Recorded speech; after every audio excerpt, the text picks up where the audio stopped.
Welcome to Burlap Teachers. Enjoy the video. You start by verifying the quick essentials. Make sure airplane mode is off, then toggle Wi-Fi and Bluetooth on. This rules out accidental disables. Next, restart the iPhone.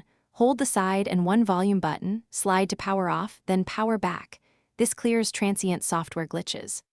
Also, move close to the router or paired accessory, within about 1-3 meters, because signal interference often masquerades as a hardware failure, and you want to eliminate range issues before digging deeper. Once done with basic restarts, you move into targeted fixes.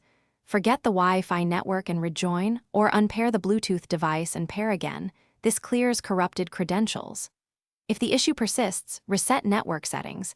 This removes saved networks, VPNs, and resets cellular and Bluetooth configurations to defaults, which often restores connectivity.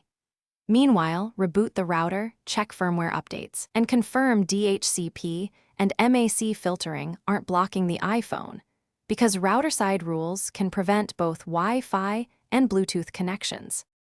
If networks and settings fail, update iOS. Software patches fix connectivity bugs. Go to Settings, General, Software Update, and install. As a last software resort, consider a DFU restore, but only after backing up your data and following exact restore steps via Finder or iTunes. This reloads firmware and iOS and can fix deep software faults. If problems still exist, suspect hardware, book Apple support or an authorized repair. One key troubleshooting tip. If Wi-Fi and Bluetooth